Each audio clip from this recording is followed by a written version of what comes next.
10 জন সাংবাদিক থাকে তো আপুনিতো নাভাবে যে বিজনেছ যাম বাকীকেইটা সাংবাদিক নগ'লে মই নাযাওঁ নেকি আপোনাক নিউজহে লাগে সো নিউজটো আপুনি যেনেকৈ নহওক লৈ ল'ব যদি আপুনি ফিজিকেলি আহিব পাৰে আহিব নোৱাৰিলে বেলেগক সুধি হ'লেও ল'ব আপোনাৰ টাৰ্গেটটো হ'ল যে বিজনেছ প্ৰমোদ বড়ো আহিছে নিউজ এটা ল'ব লাগে মোৰ টাৰ্গেটটো হৈছে 35 লাখ জনসাধাৰণ বুজিছে সো 35 লাখ জনসাধাৰণক মই কেনেকৈ সেৱা কৰিব পাৰোঁ শিক্ষা দীক্ষা সামাজিক ন্যায় বিভিন্ন মাটি বাৰী সমস্যা হিটো ফ'কাছ তো এই গাড়ীখনত কোনোবা উঠে নুঠে কোনোবা ভাল পায় বেয়া পায় কোনে কেতিয়া বিয়া পাতে কোনে কেতিয়া ডিভৰ্চ কৰে ইয়াৰ কাৰণে মোৰ বহুত বেছি সময় নাই মোৰ সময়টো একদম কম সময় মানে প্ৰায় 30 বছৰমান জাতীয় সংগঠনত থাকিলোঁ এতিয়া 4 বছৰ কমপ্লিট হৈ গ'ল পলিটিক্সত আহা সো সময়খিনি মই ভাল ইউজ কৰিব বিচাৰিছোঁ আৰু ইমান কমপ্লিকেটেড চিন্তাত মই সোমাব বিচাৰা মই আপোনাক ক'লোৱে যে হাগ্ৰামা মহিলাৰী নিজে কনফিউজ আৰু ভেৰি কমপ্লিকেটেড মানুহ সো আপুনি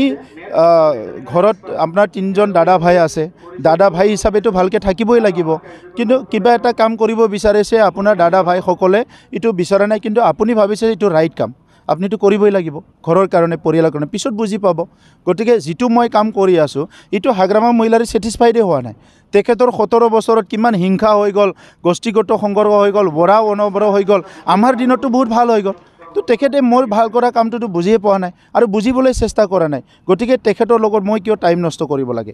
এইখিনি সময়খিনি মই এইখিনি এনাৰ্জি যদি দুজন দুখীয়া মানুহক সহায় কৰাত যদি কাৰো দুজন যদি ছাত্ৰক সহায় কৰিব পাৰোঁ দুজন যদি খেতিয়কক সহায় কৰিব পাৰোঁ আৰু বেছি লাভ হ'ব তেখেতে যেতিয়া বুজি পাব তেখেতে নিজেই ভাল কাম কৰিব কৰক তেখেতৰ এৰিয়াত হাগ্ৰামা মহিলাৰীৰ কোনো কথাৰ ভেলু নাই আগতে 2-3 বাৰ কথা পাতা হ'ল পাতেই এটা কথা আৰু মিডিয়াত কৈ বেলেগ এটা কথা সো আজিৰ তাৰিখত মই এইটোৱে ভাবোঁ সমাজৰ কাম কৰাৰ কাৰণে BTCৰ এৰিয়াৰ ৰাইজক সেৱা কৰাৰ কাৰণে বহুত বেছি কমপ্লিকেটেড ৰাজনীতিত মই যাব নিবিচাৰোঁ যদি কোনোবাই তেনেকুৱা বিচাৰে মইতো ৰাইজৰ কাৰণে সদায় আছোঁ এনি টাইম আছোঁ কিন্তু কোনোবাই পলিটিক্সটো যে খুব কমপ্লিকেটেড কৰি ভাল পায় মই সেইটো পলিটিক্সত যাব বিচৰা নাই কাৰণ ৰাইজক সেৱা কৰিবৰ কাৰণে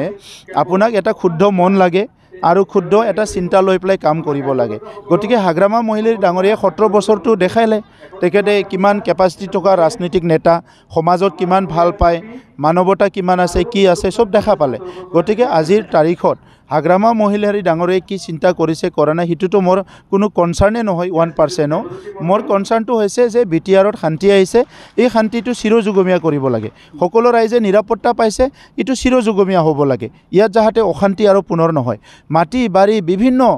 সমস্যাবিলাক স্বাধীনতাৰ পৰা পৰি থকা সমস্যাবিলাক উঠাই পেলাই সমাধান কৰাৰ কাৰণে কাম কৰিছোঁ আজি 100% নহ'ব পাৰে কিন্তু এই কামখিনিয়ে অনাগত দিনত ৰাইজৰ কাৰণে বহুত সহায় কৰিব গতিকে মোৰ ফ'কাছটো ভেৰি ক্লিয়াৰ আমি যিহেতু ৰাজনীতি কৰি আছোঁ ৰাজনীতিৰ দ্বাৰা এখন দেশ এখন ৰাজ্য এখন অঞ্চল যিমান আগবঢ়াই নিব পাৰে সেই কেপাচিটিত আমি কামখিনি কৰি থাকিম চাওক আপুনি যেতিয়া ঘৰত থাকে আপুনি কাৰ কথা চিন্তা কৰি থাকে